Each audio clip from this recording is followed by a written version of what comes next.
सबसे कम कीमत इंसानों की भारत में है। अन्य किसी देश में कोई छोटी सी दुर्घटना हो जाए, दो चार लोग घायल भी हो जाएं, तो एक बड़ा इशू क्रिएट हो जाता है। प्रायः छोटे देशों में जहां आबादी कम है, किंतु हमारे देश में 150 लोग मर जाएं, बड़े एक्सीडेंटल हादसे हो जाएं, किसी प्रकार की घटना हो जाए तो उसमें बहुत ज़्यादा वैल्यू नहीं दी जाती। मात्र 2 दिन, 4 दिन, हफ्ते, 10 दिन मीडिया के ट्रेंड में बना रहता है। लोग उस पर बहस करते हैं, विवाद करते हैं। कुछ जगहों पर कुछ बड़े मुद्दे हो जाते हैं, आंदोलन शुरू कर देते हैं। लेकिन वास्तविकता में हमारे देश के नागरिकों की वैल्यू बहुत कम है। कारण सबसे अहम है, सबसे प्रमुख है, इतनी अधिक जनसंख्या है जिसकी वजह से लोगों की वैल्यू उस अनुरूप नहीं है जिस अनुरूप अन्य देशों में आकी जाती है। ये सभी समस्याएं हम स्वतः पैदा करते हैं। हमारी चेतना दिन प्रतिदिन इतनी विच्छिन्न होती जा रही है, जिसकी वजह से ये सभी चीज़ें हम फेस करते हैं। आए दिन घटनाओं के शिकार होते हैं। घटनाओं में कुछ हो गया, बड़ा रूप ले लिया, तो 2-4 लाख रुपए का गवर्नमेंट से सहयोग मिल जाता है। 2-4 नेता मंत्री पहुंच करके रो देंगे, बिलख लेंगे, संवेदना जता देंगे। इसके अलावा कुछ भी नहीं है।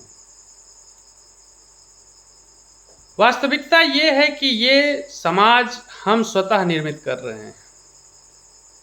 ऐसे समाज को हम ही आप जन्म दे रहे हैं। अभी बीते दिनों में लखनऊ में इतना बड़ा अग्निकांड हुआ अलीगंज में, जिसकी वजह से 15 से 25 लोग मारे गए, उस अग्नि के शिकार हुए। उसके बाद दूसरे दिन ही लखनऊ के ही ठाकुरगंज इलाके में आग लग जाती है। तीसरे दिन रायबरेली में चलती हुई बस में आग लग जाती है। आज की भी ताज़ी घटना है, लखनऊ में ही किसी हॉस्पिटल में आग लग गई। इससे पहले लखनऊ से भी पहले दिल्ली में आग लगी, सूरत में लगा। ऐसे एक नहीं अनेकों जगह आग लगती जा रही है। कारण इसका प्रमुख हमारा बनाया हुआ पर्यावरण है। अभी तो बहुत कम ये स्थिति पनप रही है। अभी कमर्शियल बिल्डिंगों में खास करके लग रहे हैं, होटलों में, संस्थानों में इस प्रकार की घटनाएं हमें देखने को मिल रहे हैं। किंतु ये एक दिन की बात नहीं है। कभी भी आप पेपर उठा करके देखिए, ऐसे आपको 10-20 न्यूज़ डेली मिल जाएंगे। आज हम जलवायु को, पर्यावरण को इतना दूषित करते जा रहे हैं जिस पर कोई लगाम ना हमारा है, ना आपका है, ना समाज का है, ना सरकार का है। आने वाले 5-10 साल में जीवन ऐसा हो जाएगा, जो आज हम साधारणतया जीवन जी ले रहे हैं, यह भी जीवन हम जी नहीं पाएंगे। लोग ऐसे चलते चलते गिरकर मर जाएंगे। घरों की एसियों में आग लगने शुरू हो जाएंगे। अभी तो सिर्फ कमर्शियल जगहों पर सुनने को मिल रहा, देखने को मिल रहा है, लेकिन ये स्थिति दूर नहीं है। हम देखेंगे कि घर की भी एसियां काम नहीं करेंगी, जल जाएंगी, ब्लास्ट हो जाएंगी। ज़्यादातर आगजनी जहां पर हो रहा है, लगभग 80% शॉर्ट सर्किट, एसी का गैस फट जाना, एसी का पंप जल जाना, इस प्रकार की घटनाएं हो रही हैं। कब हम चेतेंगे, कब हमारी सरकार इन सब चीज़ों पर विचार करेगी? याद रखें, यह धरती, यह पर्यावरण हमने अपने पूर्वजों से विरासत में नहीं प्राप्त किया है, ये हम अपने बच्चों से उधार लिए हैं। हमारी जिम्मेदारी बनती है कि हम इसकी सुरक्षा करें, संरक्षण करें। दिन प्रतिदिन जंगल कटते जा रहे हैं, पहाड़ नष्ट किए जा रहे हैं, पानी दिन प्रतिदिन दूषित होता जा रहा है, नदियों पर बांध बनाए जा रहे हैं, तरह तरह की कुरीतियां हम अपनाए हैं जो प्रकृति से छेड़छाड़ करते चल रहे हैं। गाड़ियों की संख्या दिन प्रतिदिन बढ़ती जा रही है। अभी 12 साल में मोदी जी ने अपने 12 साल के कार्यों का विवरण दिया था। सभी प्रबुद्ध वर्गों के पास जा करके लोग मिल रहे हैं, ओपिनियन ले रहे हैं। उन 12 सालों के दौरान गाड़ियों की संख्या 14 करोड़ से 35 करोड़ पहुंच गई। जनसंख्या लगभग 21 करोड़ की वृद्धि की है।